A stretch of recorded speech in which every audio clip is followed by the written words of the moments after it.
Hi everyone, this is Mary Michon at Bensell Greenhouse in Toledo, Ohio, and today we're going to talk about bromeliad.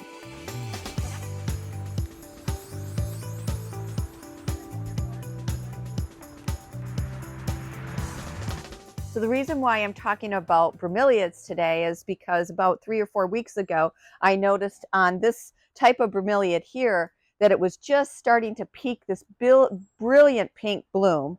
And we have so many of them now in the greenhouse that are just starting to open. These are the kinds of bromeliads that I like to carry here at our greenhouse because of the ease of care of them, the fact that the blooms are very reliable, and the colors of the leaves change with the light, and they make a very interesting, very easy to care for houseplants.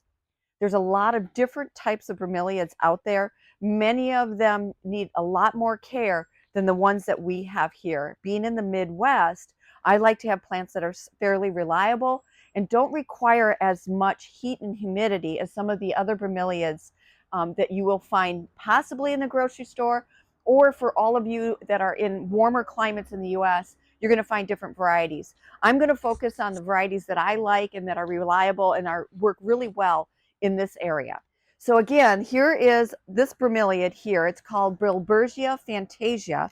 I love this guy. This is one of our stock plants, and we have lots of different stock plants that we keep tight in our pots because they produce little babies or pups, little plantlets off to the side. That's how they grow. So they widen, they thicken, they can get a little bit taller, and they're so easy to propagate. They're just a beautiful, easy plant to care for.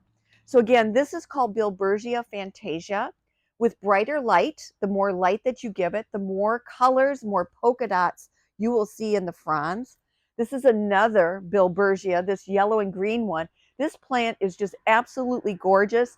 It has blooms just like this one, but this guy blooms in the middle of summer. So it's kind of fun to have a number of different varieties, to look them up and figure out when they're going to bloom, and look at, the different structures of the leaves and see which ones that you might work well with. So there is another variety that we carry here. This is called an ashmia, and this guy got done blooming. He had a beautiful orange bloom on him. We'll talk a little bit more about the browning of the tips in a minute, but this is ashmia. This is another fairly easy one. This is also an ashmia. It doesn't get the flower spikes like you see on the others, but it does get all this beautiful, brilliant color the more light that you give it, and it turns beautiful, bright pinks. The other one that we have, and we keep a lot of these because a lot of people come in for putting these types of plants in their terrariums, their vivariums, if they have a lot of different types of reptiles. This is called Norvegalia, and I love these as well. These don't usually bloom with a spike bloom, but this here is kind of like a poinsettia, where the coloring on here is like a bract and it's just changing colors. If you put this in less light, it would be all green. The more light that you give it, it has a lot of great red colors. So a few different varieties that we keep here that are very, very easy care. Many of them have blooms. Many of them just have leaf changes in their coloring. So one of the reasons why we are getting a lot of beautiful blooms on these Bromeliads and some of the other varieties of bromeliads that we have here is because of the changes in temperatures that we carry on in the greenhouse. If you are in your home, usually by summer, if your air is running, you probably have it set at 70, and then in the winter time you have your heat running, it's usually set at 70. So if you keep these plants always at the same temperature, plants need to detect seasons. And I've always told that to people when they have plants that have never bloomed for them. Sometimes shifting temperatures. How do you do that if you can never take your plants outside? Maybe by watering with colder water. You can put ice cubes in water or turn your tap on very, very cold and water your plants. I can't guarantee that that would happen, but that would be a benefit to your plants if you use cold water a month or two out of the year when watering, because it kind of gives them a little bit of a shock to realize that maybe they need to do something different than just grow the plant portion. Maybe it's time for them to bloom. Another thing that you can do, and a lot of people forget about this, is fertilizing. Plants that are blooming need to have food. They need to eat to have the energy, the nutrition to produce these beautiful blooms. It takes a lot of energy for that. So you cannot forget about fertilizing your plant. Bromeliads are very easy. They like a nice, well-balanced fertilizer. You don't have to get specific. But again, another little trick could be changing the styles of fertilizer that you use. That may help jazz that plant up a little bit. I always say I like to eat different foods. I think my plants like to eat different foods too. I always like to experiment with them to see what will make that plant work or what will make it grow nicer. Okay, so let's say you have chosen to bring a bromeliad home to your house. Let's talk a little bit more about, in more detail, about watering, fertilizing, and maybe propagating these plants. So again, this guy was in our back. He's been growing back in our back greenhouse for a little bit. The main flower that started here is broken off, and that is really what's going to happen. When I repot my bromeliads, I like to put them tight in their pots, somewhat kind of like a cactus, because the more they're in it, similar to like even an aloe. So when you put them tight in their pots, that's when they start producing all of these little side shoots. And that gives you opportunity for propagation. So you don't want to cram them in so they're so tight, but you do want to have them tight with just an inch or two around the outside of the pot and a few inches on the bottom. That way they'll get a nice good rooting system and the chances of you overwatering are minimal. So this guy right here, we're going to talk a little bit about the lighting. Let's start at the top of the plant and we'll work our way down. So when you talk about lighting, they love bright light. Some of them, and just as an aside, air plants are also bromeliads. And air plants grow in crooks of trees. They grow in dappled lighting. They tend to have a thinner, more furrier leaves. Not all air plants, but many of them do, whereas this is very thick and waxy, a little bit more resilient. So air plants would need to be more dappled lighting, eastern, northern exposures, whereas these guys like brighter light. That's what's going to give you the colors of the leaves. It's going to show more patterns, and it's going to have brighter colors. So a southern or western light is ideal in this area. If you are in the southern or western parts of the US, southern and western, if it is indoors, may be a little bit too intense. So you're going to have to figure out your lighting, whatever place you are in the US. But in the Midwest, southern and western lighting is ideal for these guys. I like to move them out of brighter light as soon as I start seeing the flowers and just let those flowers ease to open. They're not getting so stressed with the light. But for example, something like this, which is actually blooming in the winter, we don't really have a lot of sunlight at this time of year, so it really doesn't matter. So lighting is very crucial, especially if you have a very colorful bromeliad. South or west, maybe as it starts blooming, move it out of that light for a month or two as it blooms, and then replace it back. The other thing you want to consider, and like I said, they like to be tight in their pot. What will happen though is once they are tight in their pot, and let me preface that as saying that, again, a plant that multiplies at the base, for me, the easiest way for me to get this to propagate or take it into pieces is by keeping it in a plastic pot and dropping it into something decorative.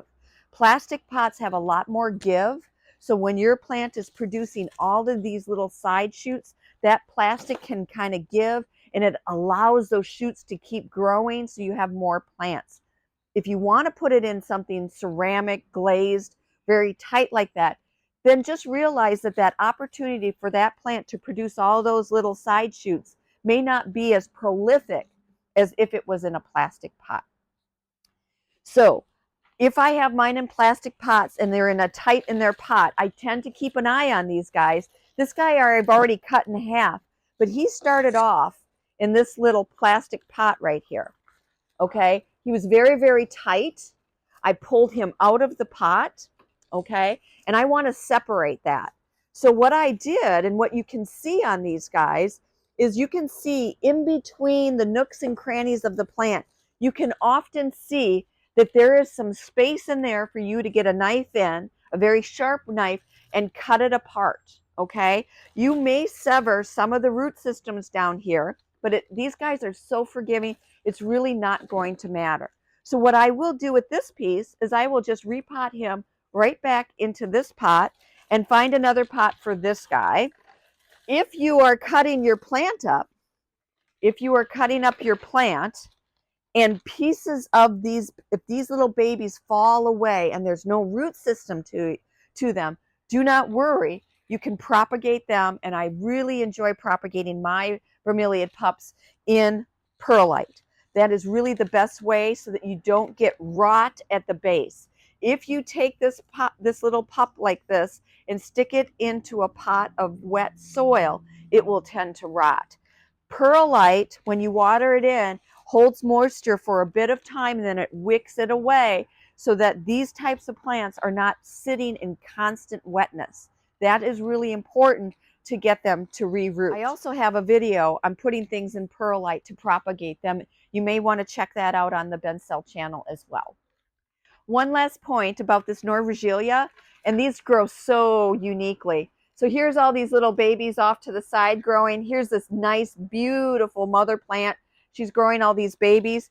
What I do with these guys, after they get so many, I just come in, I cut them.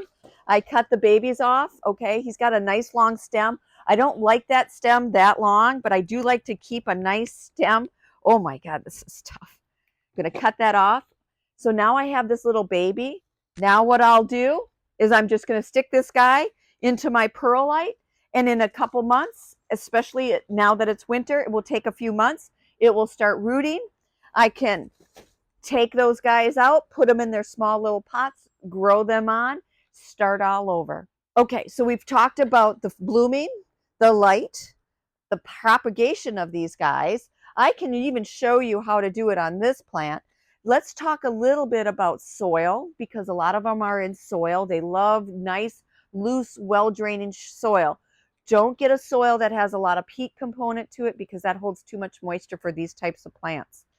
I also have this as an example. This is a Norvegelia, and this is also an air plant that I've mounted to a piece of driftwood. These guys grow beautifully.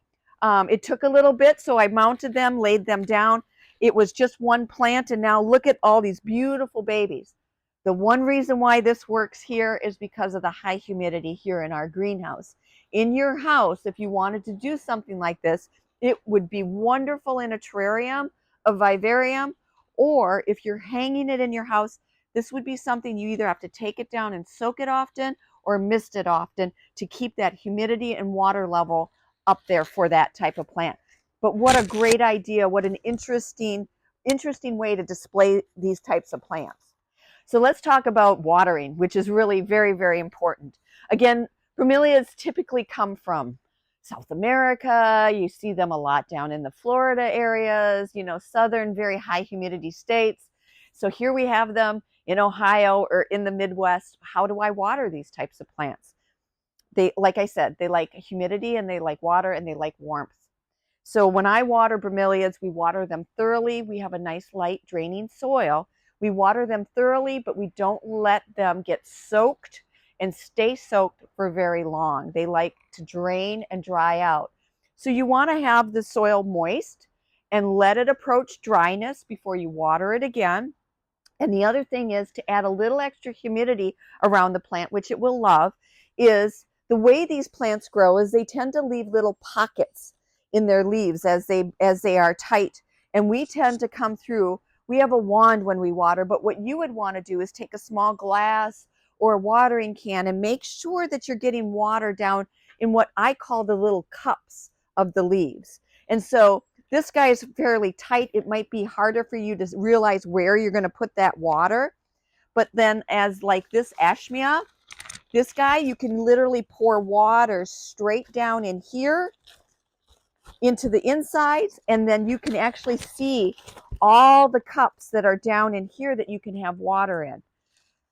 The one thing you want to make sure is that that water doesn't become stagnant and stinky.